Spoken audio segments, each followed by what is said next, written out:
Halo, Assalamualaikum warahmatullahi wabarakatuh. Berjumpa lagi dengan saya, Sandi. Kalian mungkin mengalami kesulitan untuk menempatkan teks, untuk menempatkan gambar juga, apalagi kalau misalnya teksnya juga banyak, gitu ya. Makanya kalau di Adobe InDesign itu, apalagi dalam pengerjaan majalah, contohnya desain majalah, kalian membutuhkan sebuah grid atau garis bantu. Nah, di mana pada pertemuan hari ini saya akan memberikan sebuah tips and trick sama kalian untuk penggunaan grid dan column pada layout yang sedang kalian kerjakan. Grid adalah suatu sistem membagi sebuah tampilan desain untuk menjaga konsistensi dalam melakukan repetisi dari sebuah komposisi desain. Nah, tadi yang saya bilang, grid ini fungsinya untuk membagi sebuah tampilan desain yang kamu inginkan berupa repetisi-repetisi untuk memudahkan kamu dalam mendesain, gitu ya, dalam mengatur sebuah komposisi desain. Pembagian grid itu sendiri pada dasarnya ada dua, di mana yang pertama ada grid simetris, memiliki bagian repetisi dengan ukuran yang relatif sama, gitu ya. Jadi pembagiannya relatif sama, kita langsung aja ke contohnya. Untuk yang pertama adalah pembagian grid dua column, gitu ya. Bagaimana kamu membagi artwork kamu, gitu ya, artwork kamu ke dalam dua kolom atau pembagian jadi dua grid ini. Nah, jadi ada dua garis bantu, kamu bisa lihat di sini yang warna abu-abu ini. Jadi per artwork kamu atau per page kamu ini dibagi menjadi dua column masing-masing page. Jadi untuk pengaplikasiannya, kira-kira di mana kamu menaruh teks untuk di yang column pertama dan teks di yang column kedua. Itupun penaruhan gambarnya dipisahkan oleh garis dari si column yang tadi. Oke, itu untuk penerapan pembagian grid dua column. Lalu ada pembagian grid 3 kolom. Oke, di mana kamu dalam artwork itu membagi menjadi tiga untuk menempatkan gambar, baik gambar ataupun menempatkan si teks yang tadi. Jadi contohnya ada di sebelah kanan sini. Kamu bisa lihat teksnya dibagi 3. Nah, ini mungkin pembagian gridnya yang tadi bedanya dengan yang 2 sama yang 3. Cenderung kalau di 3 kolom ini jumlah teks yang dihasilkan atau teks dalam brief si desain yang tadi itu relatif lebih banyak, gitu ya. Ataupun gambarnya juga relatif lebih banyak, mandatory gambar dan mandatory teksnya lebih banyak. Jadi kamu memerlukan atau membutuhkan pembagiannya menjadi 3 kolom. Lalu selanjutnya ada pembagian grid menjadi 4 kolom. Nah, mungkin ini sesuatu yang agak dihindarin sama beberapa desainer grafis karena semakin banyak pembagian kolomnya, jadi kamu juga agak masalah untuk masalah keterbacaan dalam desainnya kamu. Jadi kamu bisa lihat contohnya di sini, ini tulisannya akan jadi kecil-kecil, mandatory teksnya banyak, mandatory fotonya banyak, jadi membutuhkan grid atau kolom yang banyak juga, tapi juga ada sisi negatifnya. Jadi keterbacaan dari si teksnya tadi agak-agak kurang. Jadi kamu mungkin di sini bisa sekitar 9 atau 10 poin untuk si teks-teksnya tadi. Seperti itu. Jadi ini mungkin di 4 kolom ini merupakan hal yang agak dihindari oleh beberapa desainer grafis. Tadi ada simetris, sekarang ada grid asimetris. Memiliki bagian dengan ukuran yang lebih fleksibel untuk menghindari sebuah kesan konvensional. Nah, beberapa desainer-desainer modern menerapkan sebuah grid asimetris agar desainnya terlihat tidak kaku dan juga desainnya lebih terlihat modern. Nah, contohnya penerapannya seperti ini. Si asimetris ini adalah penggabungan di mana tadi kita menggunakan 3 kolom, kita menggunakan 2 kolom, digabung menjadi satu desain. Jadi kalau di sini kamu lihat contohnya ada desain majalah yang facing page atau split gitu. dimana bagian kirinya dia menjadi 2 kolom, dan bagian yang sebelah kanannya atau halaman keduanya menjadi 3 kolom. Jadi terlihatnya lebih modern dan lebih tidak terlihat formal, bentuknya seperti itu. Ini juga contohnya, kolomnya juga bisa dibagi sama, ini masih dibagi 2 dan dibagi 3 juga.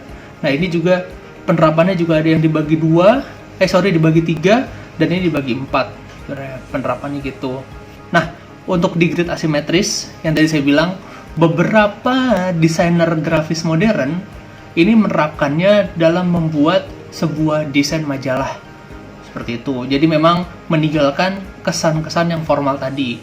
Memang kalau kita lihat di majalah mungkin kesannya agak formal, tapi kita juga bisa buat agak-agak non formal dengan menggunakan grid asimetris yang tadi. Jadi pencampuran antara grid yang simetris, baik yang 2 column ataupun 3 column seperti itu. Nah, kalau saya pribadi ini juga tips untuk kalian. Biasanya saya membagi itu bukan membagi 2, membagi 3 atau membagi 4. Jadi saya biasanya membagi menjadi 6 grid seperti ini. Ini juga saya lakukan dalam melatih beberapa anak-anak LKS. Saya baginya menjadi 6 kolom di sini. Karena kenapa bagi 6 kolom? Mungkin di 6 kolom ini saya nggak bakal pakai semuanya. Jadi nggak bakal saya pakai 6-6. Di saat 6 ini nggak bakal saya pakai. Tapi di saat 6 ini saya bisa terapkan dia menjadi 3 grid atau dia menjadi 2 grid. Atau kalau di desainnya juga, saya juga bisa buat satu kolom ini di pojok paling kiri atau pojok paling kanan itu menjadi sebuah sidebar gitu dalam sebuah majalah. Jadi membuatnya lebih fleksibel dengan saya bagi menjadi 6 kolom. Nah, ini tips juga untuk kalian gitu ya.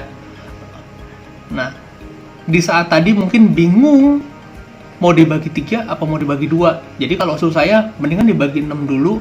Penerapannya kamu mau bagi 3 atau kamu mau bagi 2, itu jadi fleksibelnya kamu gitu. Jadi seluruh page di desain kamu bisa jadi bagi 6 dulu, nanti penerapannya kamu bisa terapkan mau buat yang simetris atau mau buat yang asimetris, mau bagi 2 atau mau bagi 3, bentuknya seperti itu. Ada juga yang saya lihat juga ada dibagi 8 juga bisa, tapi yang tadi kalau dibagi 8 mungkin alternatifnya yang paling besar dia akan menjadi 4 kolom atau 4 baris si teksnya tadi. Negatifnya cenderung teksnya akan lebih kecil-kecil. Makanya saya menghindari hal itu. Jadi usul saya sama kamu, boleh dibagi 6 gitu ya. Dengan estimasi nantinya kamu bisa buat alternatif dia mau jadi asimetris atau buat jadi simetris grid. Oke. Langsung saya praktekkan. Karena kita artworknya A4. Oke, kamu bisa lihat sini artworknya A4. Kolomnya mungkin saya buat 1 aja cukup. Page-nya juga 1. Oke, lalu ada margin. Nah, sini juga tips and trick sama kamu dalam buat sebuah majalah. Ada standar marginnya. Biasanya saya pakai untuk di topnya itu 10. Lalu saya pakai bottomnya itu 10. Saya pakai inside-nya 13. Saya pakai outside-nya 20. Oke, lalu ada bleed. Saya juga gunakan bleed-nya, ini juga standarnya. Saya biasanya pakai 3 mili. Kalau sudah, grid. Oke, nah bentuknya akan seperti ini. Kalau kita tambahin page lagi menjadi facing page, dia akan bentuknya seperti ini. Dia akan membuat sisi sebelah kiri dan sisi sebelah kanan itu kira-kira ada jarak, karena tadi saya bilang ada jarak untuk bagian lipat dan bagian potongnya. Oke, terus juga ada bagian bleednya di sini. Oke, ini marginnya, ini bleednya sudah. Sekarang bagaimana kita mengatur si grid dan kolomnya akan kita bagi. Oke, kita buka layout. Kita buka margin and column. Oke, ini sudah aturannya ini ya. 10, 10, 13, 20.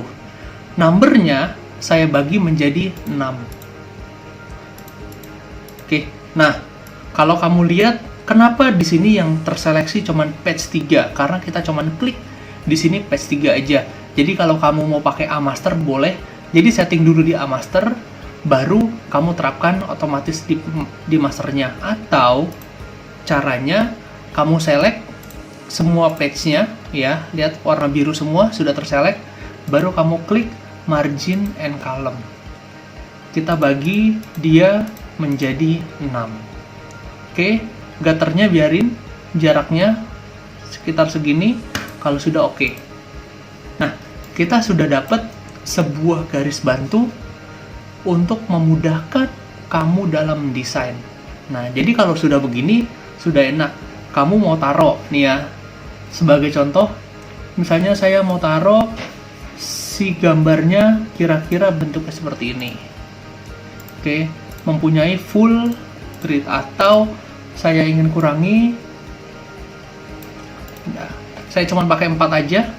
Jadi kalau misalnya dipakai 4, tengahnya ini atau si gutternya tidak usah diambil karena untuk jarak yang selanjutnya, oke, atau yang untuk bidang yang lain atau teks. Oke, lalu di sini saya mau gunakan untuk judul.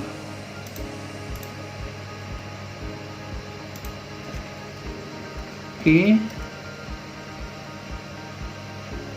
jadi judulnya bisa masuk sini.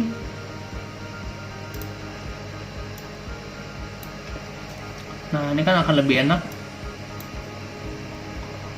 Oke, lalu untuk dummy teksnya atau teksnya saya bisa gunakan yang tadi. Kalau mau dibagi 2, bagi 2, bagi 3, bagi 3. Jadi kalau dibagi 2, kamu bisa ambil 3 grid. Kalau mau dibagi 3, kamu bisa ambil 2 grid. Oke, saya akan coba bagi 2.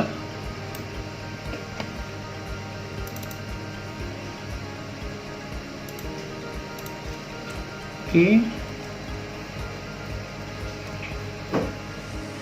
Ini untuk sebagai dummy teksnya. Misalnya saya mau terapkan sebelahnya lagi, saya bisa, ini saya langsung aja bagi 2 begini. Sorry, saya bisa aja langsung tanda plusnya, saya langsung seperti ini kan. Oke, mungkin saya akan copy lagi biar ya teksnya kelihatan jelas lebih banyak. Nah, terus kalau kamu misalnya di tengah-tengah, oh iya ada quote atau ada yang lain, nah kamu tinggal tarik kira-kira quote-nya itu mau seberapa gridnya. Misalnya, oh iya saya mau pakai gridnya cuma segini. Nah, jadi kan kalau dalam si gridnya ini malah membantu, sebenarnya amat sangat membantu dalam kamu buat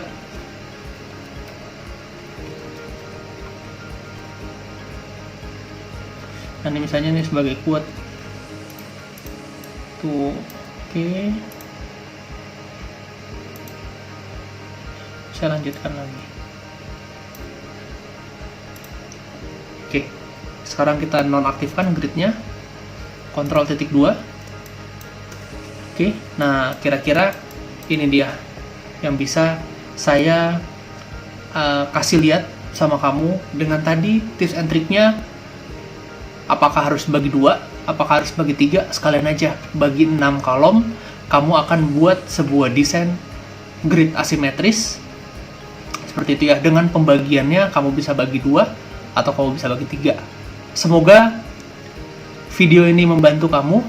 Kalau misalnya kamu suka dengan video ini, jangan lupa kamu subscribe, kamu like, kamu komen, dan kamu share. Oke, itu aja. Sekian pertemuan saya. Sampai jumpa lagi di video berikutnya. Assalamualaikum warahmatullahi wabarakatuh.